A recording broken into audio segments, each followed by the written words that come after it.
hard to believe it's happening. It's terrifying, and we hope that it doesn't happen to other children. It's an unfortunate event. We hope that it never happens again. This 5-year-old has to take HIV prevention drugs after she poked herself with a needle she found in an alleyway.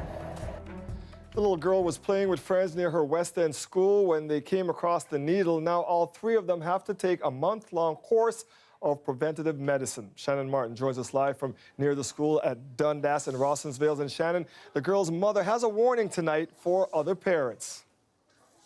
Yes, and you can totally understand it happening because she had talked to her 9-year-old son because he plays at the playground with his friends by themselves, but she hadn't gotten around to talking to her 5-year-old. She's hoping other people watch this story tonight and have that conversation. We poked it and then It's a big lesson for a little person. You poked your hands with the needles? Mm-hmm. What did it feel like? It felt a little holding. The 5-year-old was playing with 2 friends behind her school in this alleyway when they found the discarded needles. And then what happened? Then we told the teacher and washed our hands with soap. The principal called us at home as soon as it happened. Lily's mom, Amy, raced over. The kids were piled into an ambulance and taken to hospital.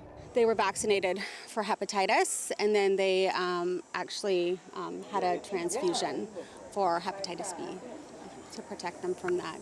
And now Lily and her friends start 28 days of drugs for HIV prevention. It's hard to believe it's happening. It's terrifying. The school's custodian sweeps the yard and playground every morning. While the syringes were found just beyond the schoolyard, the school board says staff will now do its best to keep an eye out. I am a mother of a toddler myself, and so I find it very important to remind the students that, and kids, that if anything they find around, that they do not touch. Don't pick anything up that you're not aware of. An important message this mom hopes will reach other parents. We hadn't talked to Lily about not touching needles specifically and showing her what that was and the dangers of that. So we regret that. We hope that it doesn't happen to other children. How do you feel right now? It doesn't hurt right now. It just the tape, I keep itching on it. And Dwight, everyone hopes that it's just that itchy Band-Aid and that's the worst of it. The principal tells us that they've sent a letter home with kids and they are planning to have an assembly to really talk about the dangers and get that message out there. Yeah, and thank you to that mom for sounding the alarm here. Thank you, Shannon.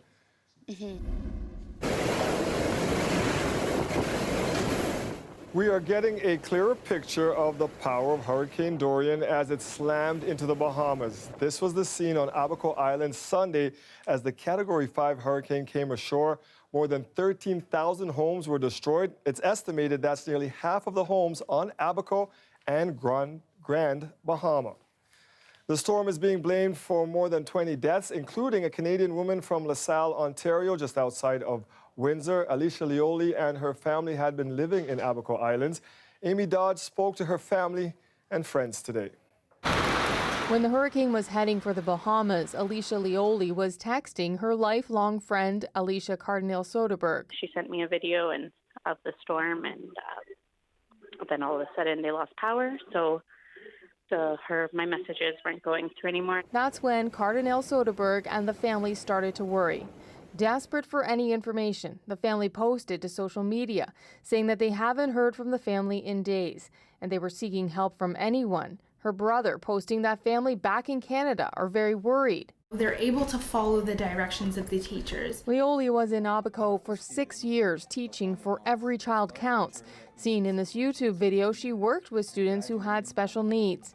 She is being remembered by people who worked with her. Alicia's one of those people that you quietly regard as an angel. She was extremely sensitive and compassionate and loving. All the students loved her, all the faculty loved her, the staff, everybody. I mean, you cannot say a bad word about her. Lioli leaves behind a husband and 4 children. Alicia Leoli was here just 3 weeks ago. That's when her family last saw her. And now they're faced with the challenge of bringing her husband and children back to Canada. They say they're also facing obstacles when they're trying to get Alicia's body back here as well. Right now, they're asking for privacy and time to grieve. Amy Dodge, CBC News, Windsor. Stephen D'Souza is on the ground in the Bahamian capital of Nassau. He gives us a look at the efforts to help those hardest hit from the airport there. So I'm here at one of the private terminals just beside the National Airport in Nassau in the Bahamas. This is where a lot of the relief is being coordinated from NGOs as well as the U.S. government and private organizations. And I'll just give you a sense of what we're seeing here and the drama that's really unfolding here on an hourly basis. This is where relief flights come and people who have been medically evacuated from the hardest hit islands of Abaco as well as Grand Bahama are brought. And so what you see are people here anxiously waiting for loved ones, not knowing if they're going to come, what flight they're going to be on, just watching a gate and seeing as people come off a plane whether or not that's one of their family members. And the people who are coming off the planes are bringing stories of desperation, of survival, and just how difficult the need is on the hardest hit islands. Take a listen. Everything's gone. Everyone's just trying to see what they can salvage. No one has anywhere to stay. It's rough. We saw one plane come in with the adults, and they weren't on it. We got a little bit more anxiety, but they won the plane directly after, so it's good to have them home. But for every survivor that makes it here to Nassau, there are stories of dozens more who are still over on the other side, desperately waiting to get out. And the question for those who do make it here, what happens next? They've lost everything, their homes and their jobs. And frustration is setting in with the government because many people are saying that there is violence on the other side, that there isn't enough aid or that the aid that is getting through isn't making to those who need it the most. And so even as we're into, the third or fourth day after the storm hit, many feel that the government and aid groups still don't have a full grasp on the severity of the situation. Stephen D'Souza, CBC News, Nassau, the Bahamas. Dorian has weakened to a Category 2 storm, but it still packed heavy rains and winds as it lashed the coast of North and South Carolina today.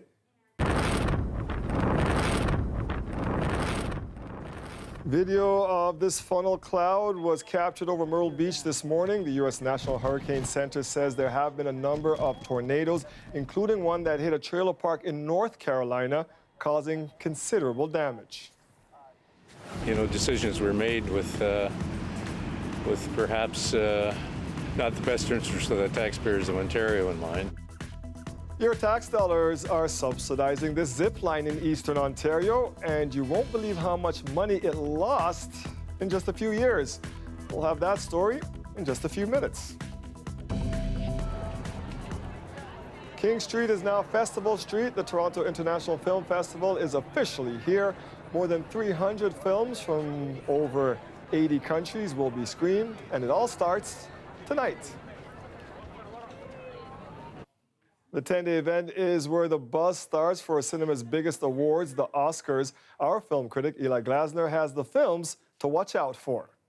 It is opening day of the Toronto International Film Festival, and believe it or not, it may only be September, but already the Oscar race is underway, and this is where the next Oscar contenders start to try and woo audiences and perhaps even voters. We're seeing this year some really interesting performances by some big-name talent, including the return of Renee Zellweger. Now, we all love Renee. Clang, clang, clang with the trolley. Mama. But she is coming back into the spotlight playing none other than Judy Garland in a movie simply called Judy. A lot of people are going to be watching that one. A lot of people also watching, you can see over there, the poster to Hustlers. They stole from everybody. Hardworking people lost everything. And not one of these douchebags went to jail. The game is rigged, and it does not reward people who play by the rules. This is a new movie based on the true life story of a group of strippers who fleeced their Wall Street clients in 2007. It stars Jennifer Lopez, Constance Wu, Lizzo, Cardi B, and more. A lot of people are going to be paying attention to that red carpet. A lot of people also paying attention to Tom Hanks returning to TIFF but playing Fred Rogers. It's a beautiful day in this neighborhood, a beautiful day for a neighbor. Would you be mine? That's right, Tom Hanks as Mr. Rogers. Just imagine. The movie is called It's a Beautiful Day in the Neighborhood. Also worth mentioning, a lot of people wondering about the movie Joker starring Joaquin Phoenix. Already people are worrying about the message the movie based on the comic book villain might be sending. And finally, TIFF is always about Canadian talent, and this year we're seeing a great new wave of Canadian directors, including Jeff Barnaby, who is making a movie about a zombie plague on a Mi'kmaq reservation. Eli Glasser, CBC News, Toronto. All right, let's head out further down King Street to our Colette Kennedy. Colette, a gorgeous day to open up King to everyone and to welcome Hollywood to the T-Dot. Yes, we are greeting everyone with some of our finest weather here. Just absolutely gorgeous conditions. And you can really feel the energy in the air, Dwight. It's opening night and things are just kind of kicking off. People are really filling in here on Festival Street. It's getting busy. Not as busy as it will be, but over the course of the festival, there will be 280,000 people that come down here. And lots of reasons to do that. The films, of course, that's one of them, the most important perhaps, but also through this area, all the opportunities to take pictures, selfies, things for your Instagram, the different types of food, and then there's always the stargazing as well. And I'll tell you a little anecdote. I think it was 2 years ago, I was just walking to work and I came along Festival Street, and in the course of less than 5 minutes, I saw George Clooney, Matt Damon, and I love Matt Damon, and Sandra Bullock, and I love her too. So you don't even expect it. You don't even have to be out here standing around for hours, and the people that you can see. So we are looking at beautiful conditions to be welcoming everyone into our city. Tonight, the stars will be out. Our forecast boards show us that, yeah, we're going to see some increase in cloudiness as we head into these evening hours. But if you're coming down here around 8 p.m., we will be talking about the temperature just cooling down a little bit. So we'll be seeing readings around 18 degrees and just some increase in cloudiness as we get into those overnight hours. Yes, we are seeing the sun go down a little bit earlier, so it's starting to go down just about 7:45 to 8, so getting dark a little bit earlier. Looking at the current temperatures that we have around the region, we're seeing those readings still kind of hanging in there anywhere around 20 degrees in terms of what we're seeing. The satellite imagery, radar imagery, this is why it's so nice. There's nothing that we have to worry about, at least not in the short term. If we go to the broader perspective, though, then we're talking about a system that is moving in from the northwest, and that particular system gives us the opportunity to perhaps see tomorrow afternoon some increase in cloudiness and a few isolated showers coming into the picture. So that's something that you have to kind of keep in mind if you're not coming down tonight, but you are planning on coming down tomorrow. The forecast, as you see it, overnight tonight, we will be looking at a low of 10 degrees. So we're getting very, very close to seeing readings in the single digits. And you know, we haven't seen that since June. There were 2 days in early June where we dropped down to about 6 degrees. So we're getting closer and closer to seeing that. But tomorrow, just a lovely day. Isolated showers possible, as I said, into the afternoon, but 21 degrees, Dwight, is going to be the high temperature that we'll see. Forget the small screen, Colette. That jacket has you looking ready for the big screen. Look out for those directors down there. You know Thank what? you. I've got my sunglasses too. Should I put those on? Put them on. We'll check back with you in a little bit. Sounds. We have more TIFF for you tonight. You're looking live at the red carpet at Roy Thompson Hall, where the opening film is about to premiere. Once We're Brothers is about the life of musician Robbie Robertson and the creation of the band. We'll take you there as the stars arrive a little later. In other news tonight, CBC has learned that your provincial taxes are subsidizing a zipline park in Eastern Ontario. An audit into the St. Lawrence Parks Commission shows that the agency's newest tourist attractions have lost nearly $1 million in just 3 years. Our Queen's Park reporter Mike Crawley has this exclusive story. Skywood Eco Adventures is the largest zipline park in Canada. Lumina Borealis is a wintertime light show in Kingston. A provincial government agency called the St. Lawrence Parks Commission runs the attractions. Both were supposed to be moneymakers. Instead, they've been a drain on Ontario taxpayers. CBC News obtained the government's internal audit into the Parks Commission. It shows that officials predicted the zip line would make more than $450,000 in profit in its first 3 years. It actually lost more than $250,000. Decisions were made with perhaps not the best interest of the taxpayers of Ontario in mind. Lumina Borealis ran the past 3 winters inside Fort Henry in Kingston. The commission predicted as many as 90,000 people would buy tickets each season. Attendance never even came close to that. Well, maybe enthusiasm got ahead of logic.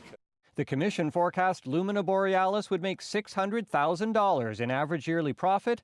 Instead, it lost money 3 years running. It's now been cancelled. The board has made a decision to refresh that event, to look for another profitable event that we could actually run in its place. Bob Runciman is the new chair of the Parks Commission's board. He's a former PC cabinet minister and senator.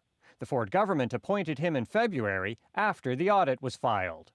Since then, Skywood has gone through what Runciman says will be another money-losing summer. I certainly I have some questions about it. And about the operation of it. Runciman is questioning why the province is running a zipline park. Whether we should be in that business or not, or whether it should be perhaps leased out to a private sector operator, those are the kinds of issues that we will be dealing with going forward. The audit covers a time period when the Wynne Liberals were in power. In a statement today, the Ford government said it intends to clean up the financial mess that the Liberals left behind, but it did not say what it intends to do about the zipline park that's still operating.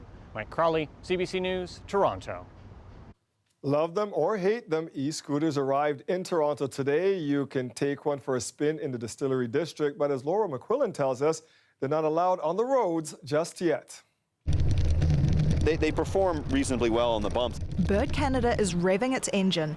It's launched an e-scooter pilot project in the Distillery District, as the provincial government asks the public what they think about letting these loose on Ontario's streets. I don't know if I'd use it around Distillery because it's quite a small distance to cover, but if it was around the rest of Toronto, yeah, I'd probably try it out. I'm happy enough on my bike. I've got a little compartment I can put my son on. I guess it's fine as long as they obey the rules, but I don't think I've even seen people on bikes obeying the rules all the time. So we gave it a try. Maybe the back foot a little bit to the side so it's a bit more stable. And away you go. Haven't had anyone fall off yet. Here we go. First, a practice run. It's kind of hard to keep it consistent. Yeah, the faster you go, that's a little more stable. That's the thing. So I've done about 6 turns in this parking lot so far. I'm feeling a little more confident. I had a few speed wobbles at the beginning, getting into the swing of things now, but I still don't think I would want to ride this on a Toronto city street. Go. And then, time for the real thing, dodging pedestrians and segways through the Distillery District. Riders face a pretty bumpy journey on these cobblestones, and operators are hoping it's going to be a smoother ride to get e-scooters onto Toronto's streets. They're rolling out as other cities around the world crack down. These scooters can be parked anywhere, not just at a stand like a bike, so they're often abandoned, blocking sidewalks. Bird's promising to do its best to prevent that happening here once the scooters get Ontario's rubber stamp. We can just say you can't park here and then the meter doesn't stop. So unless you want to be charged ad infinitum, you'll probably move the scooter at some point to a place where you're allowed to park it. The pilot runs until the end of next week. People can have their say on the province's plan until September 12th. Laura McQuillan, CBC News, Toronto. Oh, where is she? There she is, Mississauga's. Is that Bianca? I think so. Andrescu on the practice court right now in Flushing Meadows, New York. She'll play for a spot in the U.S. Open Finals tonight. We'll set up that match for you. Here she goes right after the break.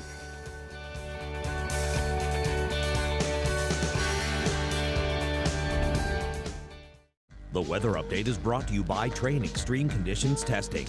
It's hard to stop a train, really hard. Train, the most reliable heating and cooling brand.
championship. I'm honestly speechless. I need someone to pinch me right now. Is this honestly, like, is this real life? Is this real life? Living your best life, young lady. Mississauga's tennis sensation Bianca Andreescu is burning up the competition. A stunning win at last night's U.S. Open sent the 19-year-old into tonight's semifinal. Lucky Greg Ross is live outside Arthur Ashe Stadium. And Greg, Bianca is only the second Canadian woman to make it this far. That's right, and she's actually on the court right behind me here, working on some things as she gets set to play in her first ever Grand Slam semifinal. You can see her there with her coach, Sylvain Bruno, taking a little bit of a warm-up just hours before she steps on the court. Later on this evening, where she'll face Belinda Bencic, the 13th seed in this tournament. Andreescu, the 15th seed, heading into this tournament. She's going to be in the top 10 by the time this thing is over. But obviously some great moments. We just showed one of those great moments after her quarterfinal victory the other night. And here she is. Well, that was actually last night. And here she is now getting set to play on back-to-back nights, looking to advance to the final, looking to be the first Canadian ever to advance to the final at the U.S. Open. So a pretty exciting day here. And if you just look over here, so you see this is the practice court here, and then just off to the, I guess, the right of the screen there, you can see that's the big stadium. That's the 22,000-seat Arthur Ashe Stadium here at the Billie Jean King National Tennis Center, and that's where she'll be playing tonight. That's where she's played her last 3 matches here at this tournament. So it's going to be a packed house. They're expecting it to be a big one here tonight again, and the pressure is going to be on as she looks to advance. And if you look over here, there's a lot of people that have actually come out here to watch as Andreescu warms up. People just wanting to get a close-up look of this new tennis phenom. But you know, in Canada, she's a household name. You remember at the Rogers Cup, everybody was coming out to see her, but here people are still getting to know her. And I actually had a chance to catch up with some of the people from around the world that are here to watch this tournament. So you guys came all the way from Germany to see Bianca. Oh, sure. Okay, so maybe not. Bianca. Yeah, we're not huge tennis fans like that. I can't. She's kind of a household name right now in Canada. Oh, she is? I'm sorry. What's her last name? There's a glare. Oh, Andreescu? Andreescu? You were in Canada she's from? Toronto. No. Miss, looks like there's Mississippi. I can't read, I have my glasses on. Mississauga? Mississauga. Mississauga. In a Jersey accent. In a New Jersey accent, yeah. Never been to Mississauga. No, but I will go there if you tell me where it is. We would like to stick around and watch that match. You weren't planning on sticking around. I wasn't. Not until this interview I was. Now I am. Listen on the broadcast tonight. For these guys, they'll be cheering for Bianca. Okay. Go, Bianca! Hey, go, Bianca. That was pretty lame. We can do better than that. Will we hear you guys cheering for Bianca tonight? Definitely, yes. Can I show me how you're going to cheer for Bianca tonight? Come on, Bianca! Come on! So she'll have those fans cheering for her. She'll have plenty of Canadians that have made the trip down here to watch this semifinal match tonight, a big one. She's looking to advance to the final here at the U.S. Open. The pressure is no doubt on right now for that 19-year-old Mississauga native, but it is going to be an exciting night here, looking to become the first Canadian ever to advance to the U.S. Open final. We saw some great moments, as we talked about, on that court. We could see some big ones again tonight, Dwight, as she steps onto that court a little later on this evening, where she'll face Belinda Bencic, both players playing in their first career semifinal at the U.S. Open. In fact, their first career semifinal at any Grand Slam. So we're looking forward to this one here. Again, should be a packed house, should be a lot of electricity in there, Dwight. I will be yelling at my TV for Bianca tonight, just like I did last night. Thank you, Greg. Frustration as ER wait times in Ontario get longer. I'm Lorenda Redikoff. It all means more hallway medicine. That's something the Premier has promised to end. I'll have more on what people are seeing in hospitals and the changes they're recommending. That story coming up.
A man is dead, another is facing a murder charge after a fight in North York. We're trying to determine what the altercation was about. Again, that's still part of the narrative we're trying to figure out. Police were called to a grassy area near a gas station in the Jane and Wilson neighborhood. That's where they found the victim, who later died in hospital. Investigators say citizens alerted them to the suspect, who was located a short distance away. Earlier today, police were still on scene looking for a weapon they say was used in the fight. The victim's name has not been released yet. 40-year-old Troy Hines is now facing a second-degree murder charge. The city's police service is investigating alternatives to the stun gun. The call out for a third-party review closes today. Tasers were supposed to be a less violent way to handle confrontations, but they've been controversial. Lisa Shing has more. The moments leading up to Sammy Yatim's death on a Toronto streetcar and the aftermath, one of the high-profile incidents that led police to consider equipping more officers with conductive energy weapons or tasers. They're designed to immobilize a person, a way to subdue someone in emotional or mental distress, presumably less violently than other methods, but they've become controversial in recent years. It is one of the most scrutinized weapons in the police arsenal. Retired Toronto Police Deputy Chief Mike Federico was an advocate of police carrying stun guns and developed training around it. He says officers got 16 hours of training on the weapon and they're taught to use it only when they feel it's absolutely necessary. This one single weapon is still the best weapon. I think that's a very worthy question to ask. Since their introduction, several people in the GTA died after being tasered. In 2018, they were used in 500 incidents, up from about 300 the previous year. That includes officers simply showing the weapon. The numbers are up, likely because last spring, more than 600 frontline officers were trained to use them. Currently, several police forces in Canada are trying to equip more officers with stun guns. Cities like Chicago are tightening up rules around when police can use them. But Nigel Barif, who has been calling for more emphasis on de-escalation, says money could be better spent on housing and social services to avoid people having violent confrontations in the first place. You get told over and over that we don't have a lot of resources, but then the money they do use are going directly to the police. Could that money be better spent? The research benefits are that impacts on social health could possibly be improved by better information. Toronto Police declined to comment on the review. Lisa Shing, CBC News, Toronto. New numbers out tonight show emergency room wait times in Ontario's hospitals are growing. In fact, this past June, they set a record. The longer times coming after the Ford government promised to end hallway medicine. Lorenda Redekop has more. These are dangerous levels of overcrowding that we're seeing in Ontario's hospitals. They're not safe. Natalie Mara says Ontario is last in Canada when it comes to hospital beds per capita. She has a heart condition and has lived the frustration. I had to come downtown to Mount Sinai in Toronto to actually get into an emergency department and get treated. And even there, the wait was, I waited all night, all the next day, more than 16 hours. This June, ER wait times climbed to a record for that month, 16.3 hours for patients admitted to hospital, up from 14.3 hours for patients admitted to hospital, up from 14.4 hours last June. Just 34% of patients were admitted within the province's target of 8 hours. The longest average wait time, 37.3 hours, at the Greater Niagara General Hospital. I have become a hallway doctor. I'm really a specialist in hallway medicine, and that's a very sad statement. This emergency room doctor has experienced it at all 3 hospitals where he works.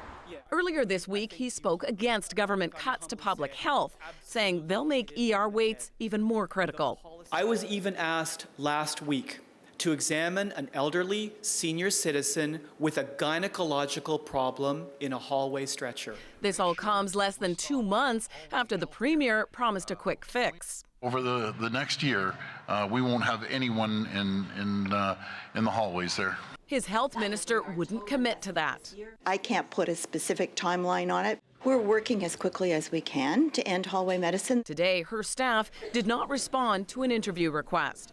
As for possible solutions, Mara wants hospital spaces reopened. There are empty floors everywhere. They could be reopened like that. It's a question of funding. We need more beds in the community for our mostly older patients who are ill but are not good enough to go home. The concern is that wait times could increase even more once flu season starts. Lorenda Redekop, CBC News, Toronto. We're watching the red carpet for tonight's TIFF premiere, a documentary looking at the life of Canadian musician Robbie Robertson. We'll take you there as soon as the stars arrive. We've got our own star down there tiffing right now. They are mistaken our Colette Kennedy for a Hollywood star as she hangs out with the stars on King Street. Hey, Colette. Yeah, I am here on Festival Street having a great time talking with folks, what brings them down, and in some cases are you just walking through on your way home from work because they just want to see what's going on and maybe catch a glimpse of a star. And you know, obviously we talk about the food that's down here. Yes, you might run into a celebrity. There's certainly that potential and also all the opportunities for taking pictures and things like that, but it does come back down to the films. This is actually my 20th year at TIFF, and I remember the very first film I saw, it was The Hurricane, and you would think there was a weather connection there, but no, it was about Reuben Hurricane Carter. Denzel Washington was in it, and it was just my first experience of being in the room, seeing the film, and then having, you know, some of the stars, directors, people who were involved in the production there to answer questions with the audience. It's such an amazing opportunity, and it's not just the big films. I saw a lot of little films over the years too that never make it. They never get the promotion, but there were some excellent films, and that's something that you could get at the festival. You just don't get throughout the year at some of the other cinemas. It's such an amazing opportunity, and we have it right here in Toronto. It's filling up. It's a great night. Yes, the stars will be out. We can take a look, in fact, at what's happening. Our temperature right now, 20 degrees, so the conditions are just perfect. But I say the stars will be out because we have mostly clear skies. You see the satellite radar imagery, nothing to worry about. It's off to the west and northwest of us. Now into Friday morning, it starts off pretty good, okay, sunshine, a few clouds, but let's roll this forward now, and when we roll it forward, that's when we start to see into the afternoon some scattered showers. That potential is there, and so we have that risk into Friday afternoon, even into Friday evening, primarily though to the north and west of us, and then Saturday there's even the chance that we could have a few isolated showers coming back in the picture, but mostly it is going to be a fair weekend that we're going to be seeing. So enjoy, no excuses, no reason not to get out. Don't let a few little stray showers dampen the potential to come down here and have a great time. If we look at our forecast map for overnight and what you can anticipate, as I was saying earlier, we're talking about it being a cooler night. Now, seasonal at this time of year is around 11 degrees, just over for an overnight low. We're going to a low of 10 degrees, but hey, Markham, you might see a single digit, 9 degrees. That is the chance overnight tonight. So we are seeing some cooler nights. September is such a changeable month with so many extremes. For tomorrow, here we go. Mix of sun and cloud by the afternoon with more sun in the morning hours, and we are looking at those temperatures being close to seasonal, just a little below. A high this time of year should be around 23 degrees. The 5-day forecast then takes us into the weekend. A little milder on Saturday with that risk of an isolated shower, and then Sunday mostly sunny. And Dwight, we are going to be seeing some slightly cooler air coming in for the second half of the weekend, but really nice conditions. We're showing off our city and our weather, I'm very happy to say. City and our weather, I'm very happy to say. Great weather and a great city. Thank you, Colette. 13 films at TIFF this year are directed by Indigenous filmmakers. It's a stat organizers collected for the first time. It's meant to monitor who is making the movies they screen and the overall diversity of their programming. For some, the number is a sign of progress for a group that's been historically underrepresented in the industry. But as our Alicia Son found out, for others, it's still not enough. There's a whole different lens that Indigenous people see the world through. Aspiring filmmaker Rhonda Lucy says even in Hollywood North, opportunities for Indigenous creatives are scarce. They need a voice. Let's give them a pen and paper and a camera and put them out there and see what they come back with. She started a film collective with the help of volunteer industry people to teach workshops for Indigenous youth. Sisinanawayagonkre is my traditional name, and it means butterfly woman. And my gift is my voice, and my path is to teach. And this is what I'm here to do. An initiative she hopes will benefit from the momentum of TIFF having more representation this year, showing 13 films created by Indigenous directors like Alanis Obomsawin, who joined us on Skype from Montreal. This is the reason why I sit here, because I really revolted against the way they were teaching the history here in this country. Her film, Jordan River Anderson, tells the story of the fight for equal health care for Indigenous children. It's her 53rd film. We are the beneficiaries of colonialism. It's very different than what it used to be. There's a wide range of Indigenous content in this year's TIFF lineup. Starting with Blood Quantum, which kicks off the Midnight Madness program tonight. It's a cultural critique wrapped in a horror movie. And there's another film about communities fighting to preserve their traditions. The will to help out, to listen is there. And I find that I feel very fortunate to have lived long enough to see the difference. Lucy is trying to pave the way for future filmmakers, paying out of pocket to keep her film collective going. She hopes it will help lead to more representation. There's not enough. Something Obomsawin echoes. There's a lot of work to be done, but we're doing it. Ali Chiasson, CBC News, Toronto. Your city is red carpet ready. It's the opening night of the Toronto International Film Festival. You're looking at Roy Thompson Hall for the opening gala, the Robbie Robertson rock doc called Once We're Brothers. We will take you there coming up.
The red carpet is ready and the stars are arriving for the opening movie at TIFF tonight. It is the much anticipated music documentary, Once We're Brothers.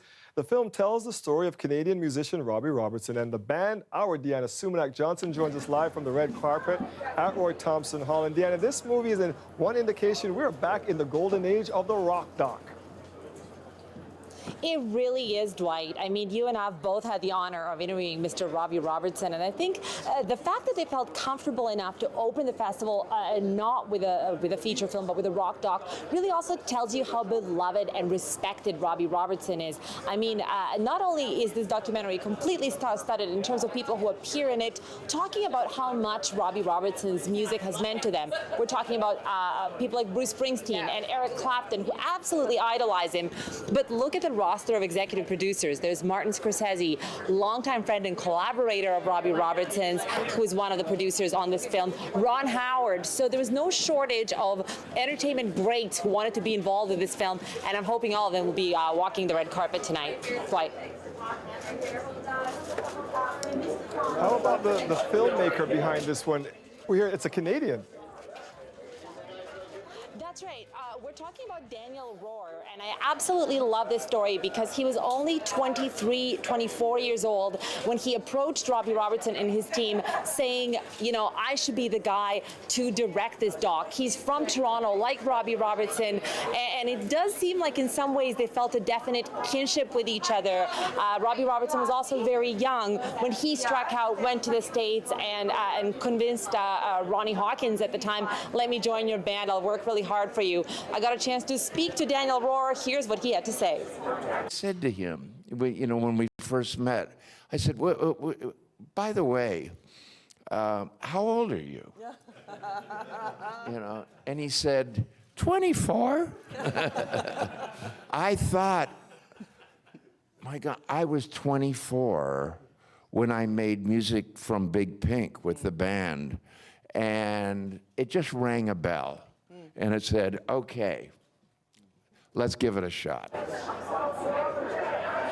There you go. That was from the press conference held earlier today between Robbie Robertson and Daniel Rohr. A real simpatico, a real connection between the filmmaker and his subject. And I think that that kind of natural connection between them really shows in the product. Of course, we're hoping that we'll see both of them on the red carpet later on tonight. Dwight. Thank you for that, Deanna. And there was a surprise at the end of the Once Were Brothers press conference today. Mayor John Tory came on stage to give Robbie Robertson the key to the city. It comes with great affection and respect from the people of the City of Toronto, on whose behalf I stand here today to honor you as one of our great Torontonians. I'm really touched by this, you know, and it's a complete surprise to me. So thank you very, very much from the bottom of my heart. This is my hood, and now I got the key. Very cool. Robertson was given the honor for his contribution to Toronto's arts and culture scene. It's important to know that where we came from and where we are. It's literally unreal. I mean, I got to sit across from Julia Roberts every day. One's a budding star in Hollywood. The other is not too far behind in his footsteps. Both of them brothers from right here in Toronto. After the break, I speak with Stefan James and TIFF rising star Shamir Anderson.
Scarborough actor Shamir Anderson has been named as one of TIFF's rising stars this year. It's an honor that was given to his brother and fellow actor Stephan James 4 years earlier. I talked to the brothers about coming home from Hollywood for this year's festival. I'm home. I'm a TIFF Rising Star. I'm filming in the city. And I get to come back home and see my Scarborough folks, my mom, my family. It's an exciting time for me right now. Let's take it back to you guys growing up in Scarborough with this mom.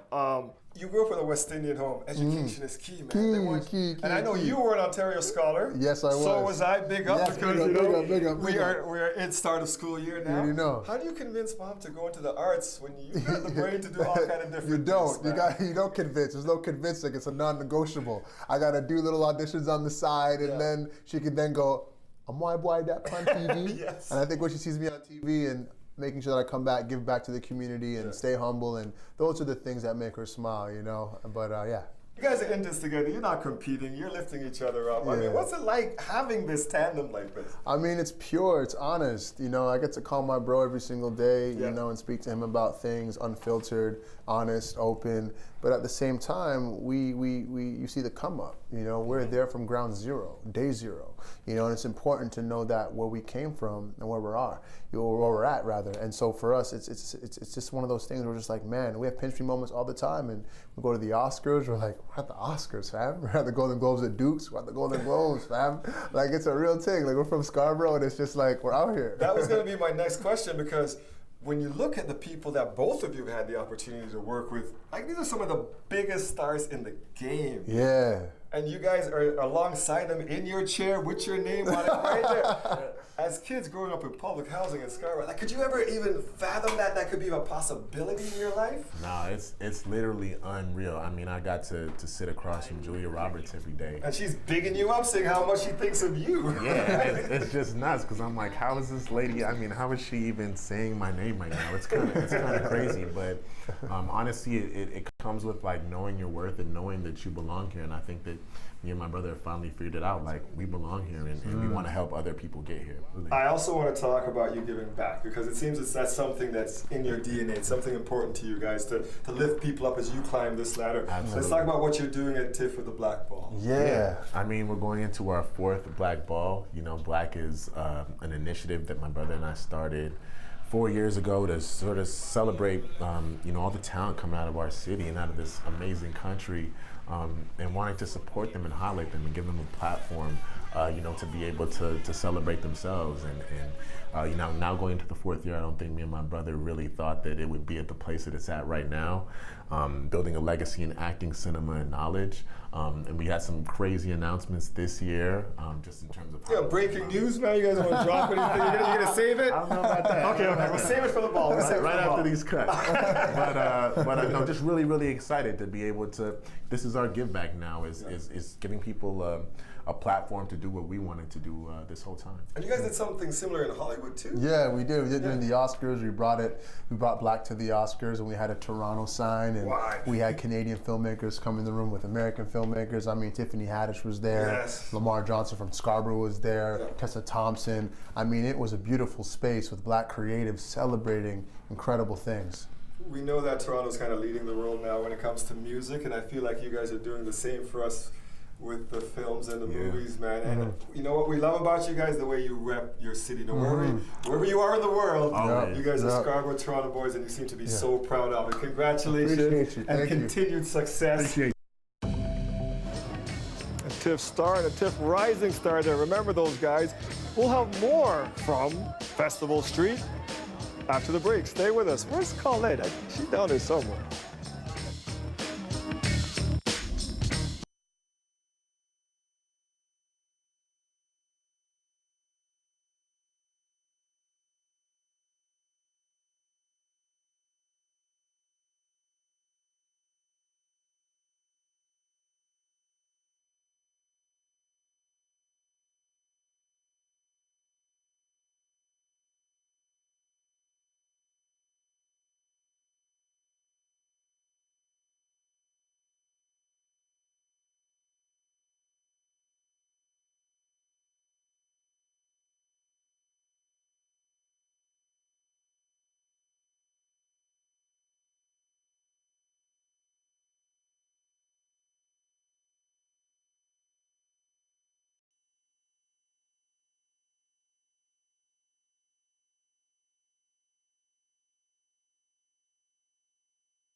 We are marking a birthday this week here in television at CBC Toronto, our birthday, and it's the focus of this week's Throwback Toronto.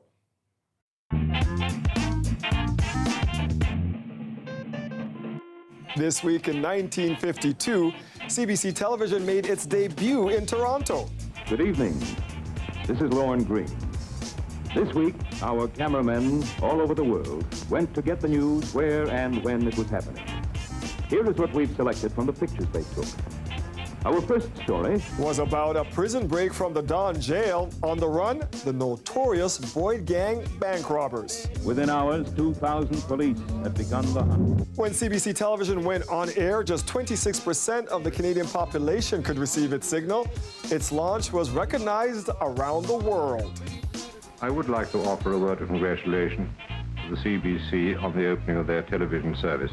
So best wishes for NBC. Welcome station CBLT Toronto of the Canadian Broadcasting Corporation. And we hope that it will have a good success also in your country.